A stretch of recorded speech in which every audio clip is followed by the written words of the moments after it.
bom dia a todas e a todos, né?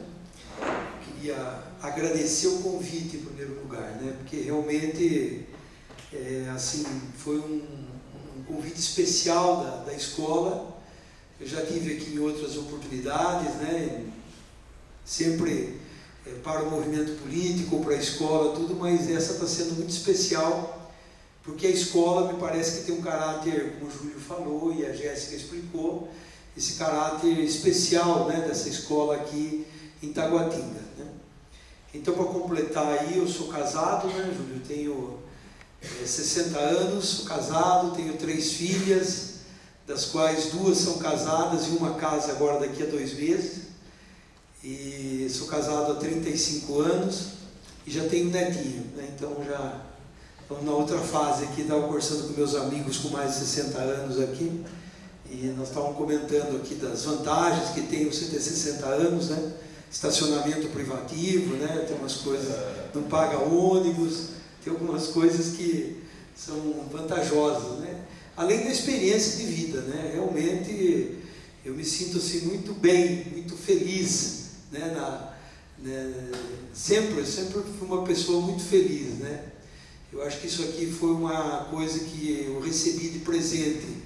Primeiro foi a vida, depois a família que eu tenho, a família natural, meus pais, né, meus irmãos, os amigos, depois o casamento, que foi uma coisa importante na minha vida, né? E também a minha profissão, eu sou administrador de empresas, tenho a minha empresa também na cidade, uma empresa de consultoria, mas uma das coisas mais bonitas que eu fiz na minha vida, entre tantas bonitas, foi ter sido prefeito. Vocês não podem imaginar, talvez eu não consiga expressar a beleza que foi ter sido prefeito da minha cidade. Não só por ser a minha cidade, que eu gosto, que eu aprendi a gostar, mas não é essa a questão, não é uma questão de projeto pessoal, é uma questão de projeto do homem, do ser humano, né? Nós não nascemos à toa. Eu acho que desde a concepção que a gente já foi escolhido entre milhões lá de sementinhas que poderia ter dado certo, deu uma que nos fez, né? Então já começa por ali, que nós somos escolhidos entre milhões para ser um ser humano. E para quê? Para que somos seres humanos racionais, né? Tem uma coisa que é maior do que tudo, porque nós somos os únicos seres racionais no planeta, né? Que nós conhecemos, pelo menos, né? Até então. Então isso daqui sempre me chamou muito a atenção na minha vida, o porquê nós nascemos, porquê existimos, né? E isso me transportou a uma missão, né? Da cidadania, do ser cidadão, do ser homem, não homem com sexo masculino ou feminino, mas homem no sentido ser humano, né? Gênero humano, e que tem uma missão, e que isso me acompanhou desde muito pequeno, né? Que é ser construtor do bem. Então isso para mim, isso é que me realiza.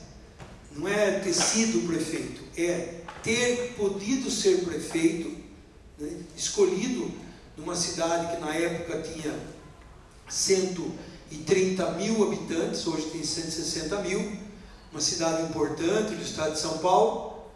Para quê? Ser o único, né, entre tantos candidatos que tinha, ser escolhido para uma missão. Qual é a missão, né? Quando eu fui convidado para entrar na política, como secretário de Finanças do município, como presidente de uma companhia estatal, os 3 primeiros convites eu falei não, né? Mas depois eu disse assim, por que não falar sim? É que eu precisava ter uma resposta. Por que eu vou entrar na política? Esse é um dos principais problemas hoje, que se nós perguntássemos para todos os políticos, eu não sei se eles saberiam responder. Então começa por aí. Ou se assumem o porquê de fato entram na política, né? ou se efetivamente entram para ser construtor do bem. Porque é essa a função da política. A palavra política, vocês vão aprender isso no curso, ela significa serviço à cidade. Então, o ente político, ele é um escolhido entre milhares de pessoas, que é destacado para que ele possa fazer o bem para as pessoas. Então isso muda o conceito do elemento político. Quer dizer, ele é um cidadão escolhido com o coração das pessoas, não é uma escolha racional só.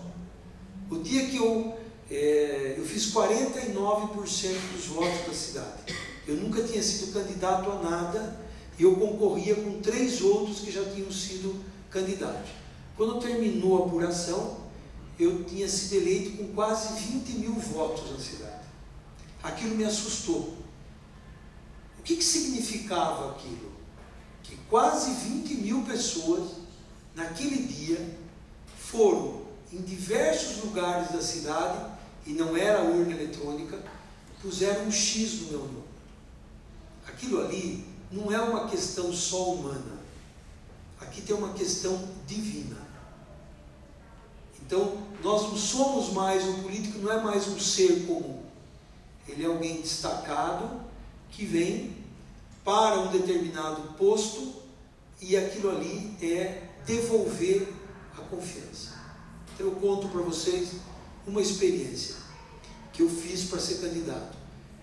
Eu aceitei ser candidato com essa possibilidade.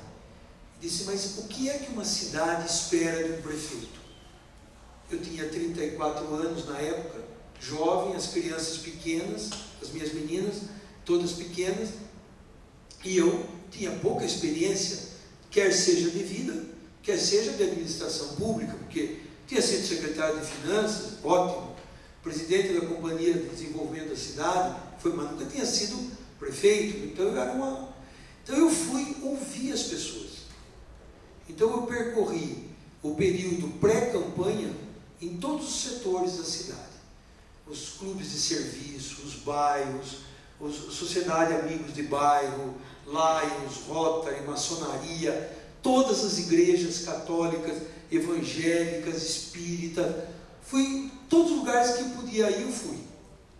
Para dizer o seguinte, o que é que vocês esperam do prefeito? Quais são as principais necessidades da cidade? Não a minha necessidade, não a sua, mas a nossa. Então levei um caderninho muito simples e fui escrevendo o que as pessoas me falavam. Aí, juntamente com um grupo de amigos, nós fizemos um plano que nós chamamos de planos e metas. Então resumimos tudo aquilo que o povo falou, né, e colocamos no plano de metas. E aí um lugar que me chamou a atenção, que foi um aprendizado. Na minha cidade tem um hospital de leprosos. E eram pessoas de várias partes do Brasil. E ali do lado se constituiu um bairro clandestino. Porque eles saíram do hospital e foram para esse bairro que não tinha nada. Então foi a primeira reunião que eu fui. E fui preparado o que eles iam pedir. Asfalto, praça, teatro, não sei o quê. Quando eu cheguei lá, eles disseram, não, nós queremos que o senhor assuma 2 compromissos conosco. Nós queremos um posto do correio e um posto telefônico.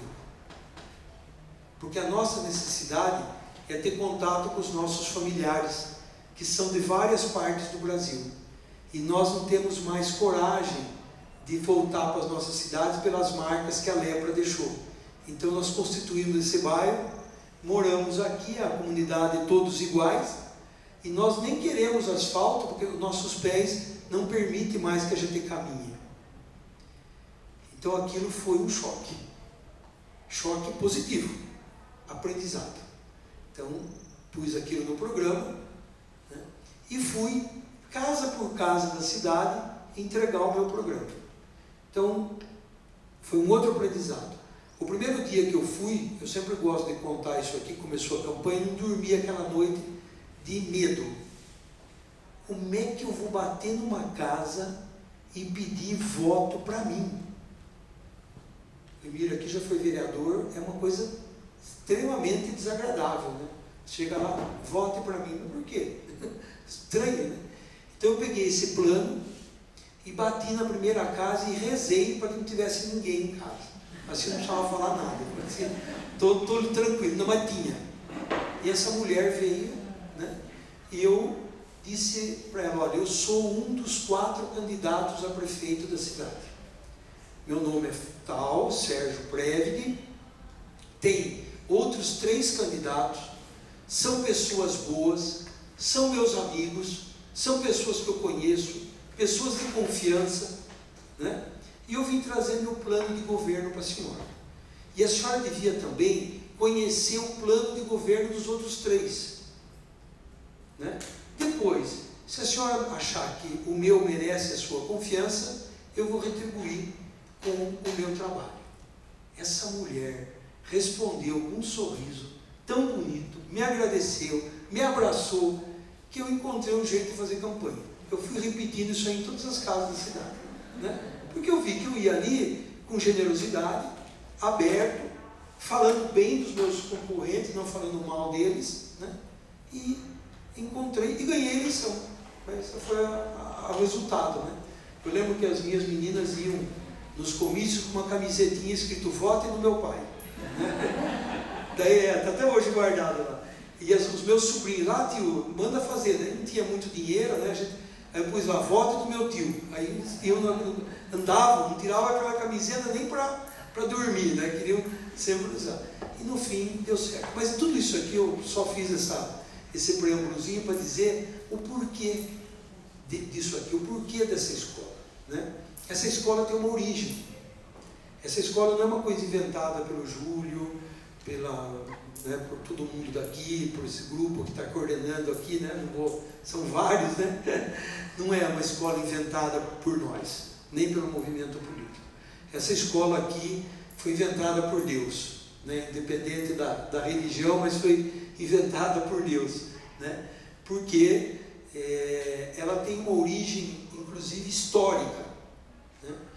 Durante a Revolução Francesa, que é a nossa aula inaugural, em 1789, a França, que vivia num regime ditatorial, de reis, né, que tinha toda aquela história do berço da cultura, né, que tinha aquilo, estava naufragada numa profunda crise de identidade, crise étnica, né, com as suas colônias espalhadas pelo mundo e tal, e um grupo de pessoas resolve lançar uma revolução, que se chamou Revolução Francesa, que acho que todo mundo já conhece, ou grande maioria conhece a história, em que foi proclamado 3 lemas, que a Jéssica já disse aqui, que é a liberdade, a igualdade e a fraternidade, né?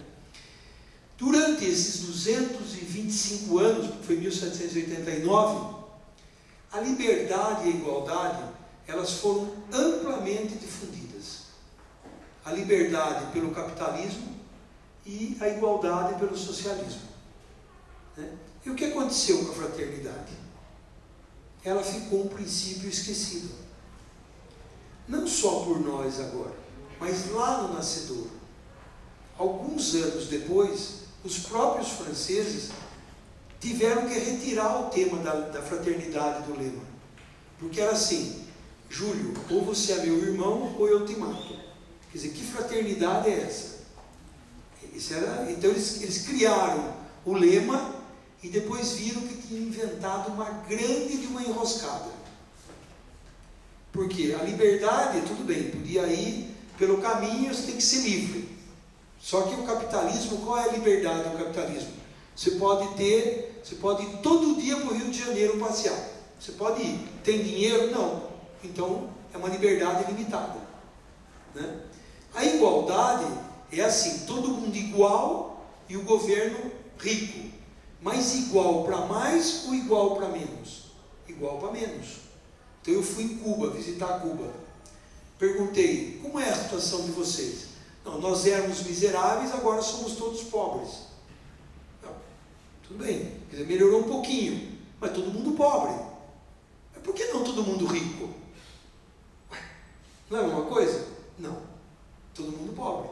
Então é uma igualdade também que... E por que você tem que ser tratado como igual se você é diferente? Então, essa revolução não deu certo. Tem todo o histórico dela que vocês lerão. Eu não vou gastar o tempo aqui para a gente ler todo esse processo histórico, que é a primeira aula, que eu recomendo que vocês leiam. Eu vim lendo no avião, agora de São Paulo para cá, e descobri cada coisa linda nessa história, que eu já li sei quantas mil vezes, e hoje descobri coisas maravilhosas nesse tema, nesse primeiro tema, porque ele justamente trata desse porquê a fraternidade foi excluída da Revolução Francesa. Porque tem uma consideração fundamental: nós não seremos nunca totalmente livres e nunca totalmente iguais se não nos tratarmos como irmãos. Esse é o imbróglio da Revolução Francesa. Esse é o imbróglio da humanidade. Não é o irmão de sangue só. Não é essa a tratativa. É mais do que o irmão de sangue. Existe uma palavra que a gente usa muito hoje, que é a solidariedade. Não é a mesma coisa que a igualdade. A solidariedade, ela é muito boa, ela é maravilhosa. Porém, ela trata e considera todos como iguais. E nós não somos iguais. Cada um é um ser. A fraternidade é um passo a mais do que a igualdade, do que a solidariedade, porque ela trata e considera todos como irmãos. Então aqui é a chave da solução dos problemas da humanidade. E nesse meio tempo, depois de mais de 200 anos, teve uma pensadora, uma senhora que não está mais entre nós, chamada Chiara Lubich, uma italiana, que fundou um movimento em 1943 na Itália, durante a Segunda Guerra Mundial, quando tudo estava desmoronando. Nasce um movimento, né, que tem o amor ao próximo e o amor a Deus, mas através do próximo, como lema principal, né? Essa senhora, ela começa esse trabalho tratando essas pessoas flageladas da guerra, juntamente com alguns companheiros de trabalho, e nasce um vasto movimento no mundo de renovação espiritual, que tem uma incidência em todas as camadas sociais, porque é a vida que é levada para o segmento da sociedade. Então, eu profissional, eu professor, eu dona de casa, eu posso fazer uma revolução do amor, uma revolução amada, não uma revolução armada, né, para fazer a transformação na sociedade com a minha vida, com a minha coerência, com a minha generosidade. Então, aos seres humanos normais é pedido para fazer o possível. A alguns é pedido para fazer um pouquinho mais do que o possível. Um pouco mais. Aí você faz a fraternidade. Então essa mulher, conversando com esses políticos, né, em 1996 na Itália, os políticos perguntam para ela: o que nós devemos fazer pela política? O que nós devemos fazer pelos políticos? Eu acho que esses políticos, conhecendo esses meus amigos, eles devem ter ido pedir uma receita, como a gente vai no médico. Ó, estou com dor de cabeça, o médico fala: ô Júlio, doutor Júlio, está aqui, ó, tome tal remédio, né, Júlio? Caíram do cavalo. Essa senhora disse o seguinte: eu convido vocês, eu desafio vocês a fazer uma coisa, a transformar a fraternidade numa categoria política, assim como são a liberdade e a igualdade. Vocês topam? É um desafio. Ela chama os políticos. Então, quando a gente lê a história da Revolução Francesa, a gente vai vendo que todos os pensadores, muitos pensadores, falaram. Mas eles não foram no cerne da questão. Porque era uma palavra bonita. Só que essa palavra bonita, ela era e é altamente comprometedora.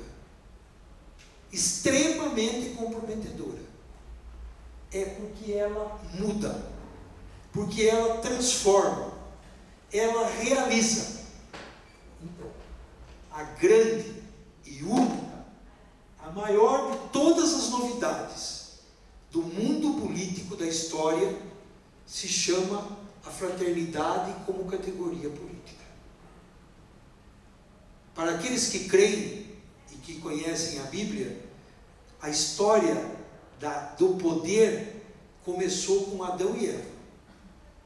Era uma família que tinha 2 filhos e que o Caim, pela luta pelo poder, pelo egoísmo, pelo individualismo, matou o irmão. Então, onde deviam ser irmãos, se tornaram inimigos. E ali, toda a história da humanidade, ela foi construída em cima da luta pelo poder. Aí vem Jesus Cristo e nos ensina o que é o poder. O poder é serviço. Serviço ao irmão.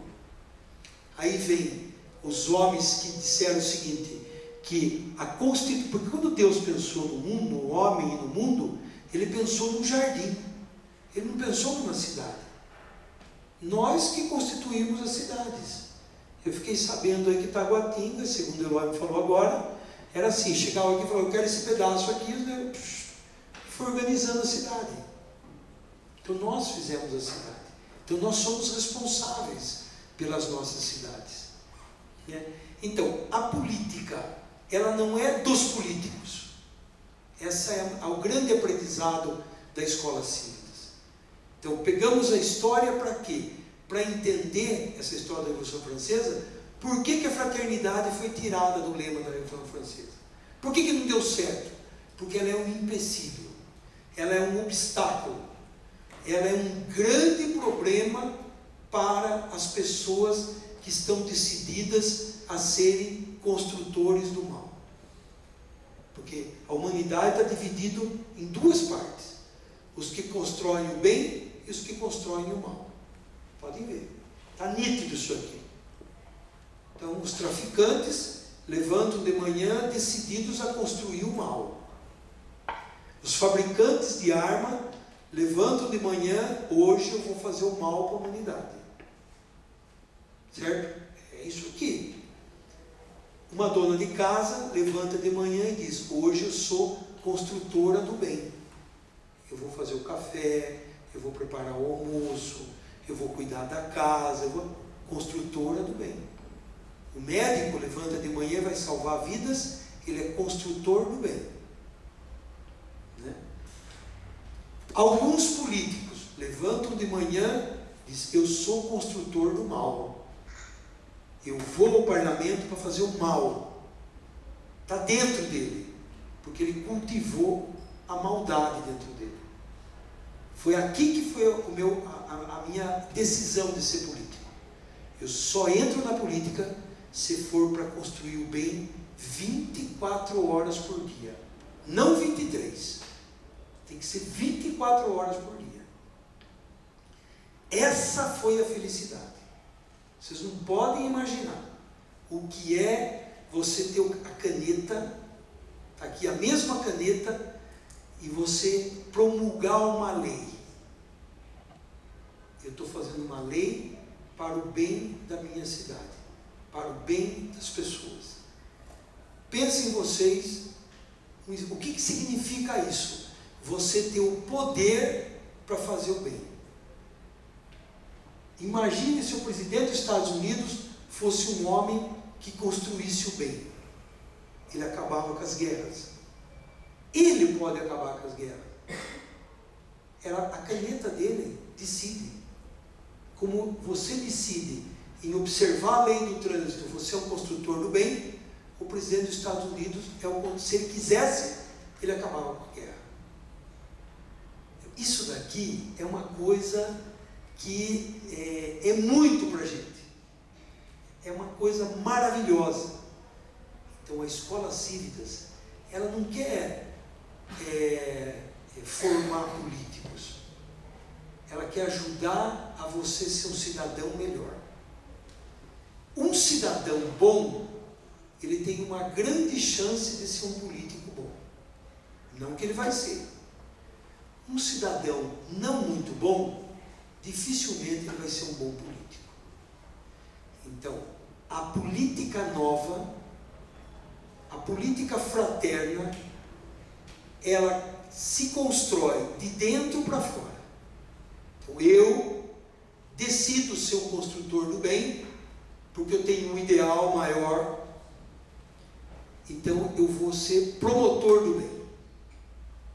Se o cidadão tiver a mesma intenção, juntos nós vamos fazer a nova política. A política social é coisa do passado. Eu, governante, você, cidadão. Você paga o imposto e eu, governante, gasto do jeito que eu quero. A política civil, a política fraterna é você, cidadão, eu, governo, juntos vamos decidir como é que a gente gasta o dinheiro. Então, não haverá uma nova política, não teremos a política fraterna se não tiver o povo juntos. O político não está onde ele está porque ele quer, ele é eleito. Quem coloca o político nos mandatos? Nós, eleitores. Nós somos responsáveis. Essa é a grande dor nossa. A problemática que nós vivemos. Eu tenho 2 diplomas na minha sala. Um de administrador de empresas e outro de prefeito. Está lá na minha sala. O de administrador foi meu esforço, faculdade, trabalhava de dia, estudava à noite, porque meus pais eram muito pobres. Esse foi com o meu esforço. Esse daqui não foi só com o meu esforço. Isso aí foi com voto de credibilidade. Voto de confiança. É muito maior do que esse daqui. Então, isso aqui é que nos modifica. Isso que faz a transformação. Né? Eu digo para vocês também que eu tive alguns sonhos na minha vida. Por exemplo, eu tinha um sonho. Eu tinha 10 anos de idade, a janela do meu quarto, eu era muito pobre, desde 7 anos de idade eu trabalhava com meu pai, que ele era pequeno produtor de leite, e eu saía vender o leite na rua, todo dia de manhã antes para a escola. Com 7 anos, eu não conseguia, a caixinha, eu só conseguia carregar 4 garrafinhas. Então eu saía todo dia de manhã entregar. Né? E tinha um sonho, eu olhava pela janela do meu quarto, e na frente da minha casa, assim, um pouco distante, tinha um aeroporto clandestino que era usado para tráfico de drogas. Né? E eu pensava comigo, um dia eu vou ser prefeito dessa cidade, eu vou tirar esse aeroporto daqui e vou construir escolas para crianças pobres. Sonho. Como qualquer um que sonhou em ser astronauta, aqueles sonhos de criança. Pois eu fiquei prefeito, tirei o aeroporto, construí num outro lugar, e naquele lugar foi construído um centro de atividade do trabalhador do SESI. Né? Então, não é só, isso é uma permissão. Isso é uma permissão. Quando você faz uma obra desse tamanho, do outro lado, o funcionário público, eu considerava como a obra da obra. A obra mais importante do governo era o ser humano. Não eram as obras físicas. Então aquele funcionário, o servidor, tinha que ganhar bem. Ele tinha que ser protagonista. O gari, ele era o prefeito lá na rua. Quando ele ia limpar a rua, ele tinha que ser eu. Eu fui eleito para limpar a rua. Só que eu não posso, porque não dá. Então eu tenho que pagar bem para que ele seja o melhor. O médico tinha que ganhar bem para que no posto de saúde ele me representasse no posto de saúde, porque eu fui eleito para curar as pessoas. Né? Então eu me lembro que em 1989, 90, o presidente Sarney tirou da inflação a inflação do salário das pessoas. Os mais velhos se lembram disso. Era 80% ao mês a inflação. Os jovens talvez não possam avaliar o que era aquela fase. 80% ao mês, a inflação era diária. Aí eu chamei meu secretário jurídico e disse: a lei me obriga a pagar o mínimo, mas ela não me impede de pagar o máximo. Então eu vou dar esses 80% de aumento para os funcionários. Então eu reuni, porque todo mês a inflação eu repassava no salário dos funcionários. Então eles ganhavam bem e produziam bem.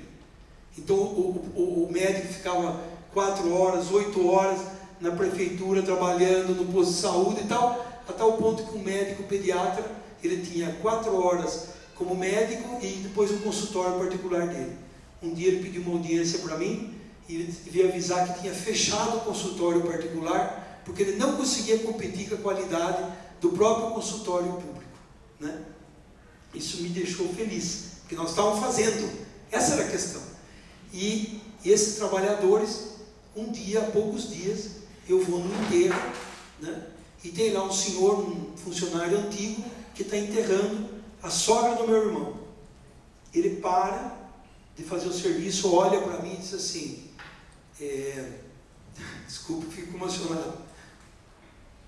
Posso fazer um agradecimento para o senhor? Pois não, eu queria agradecer. Se não fosse aqueles 80% que o senhor deu naquela época, hoje nós estávamos morrendo de fome, né? Quer dizer, aquela obra grande do SESI foi realizada e também essa obra menor que foi o ser humano valorizado.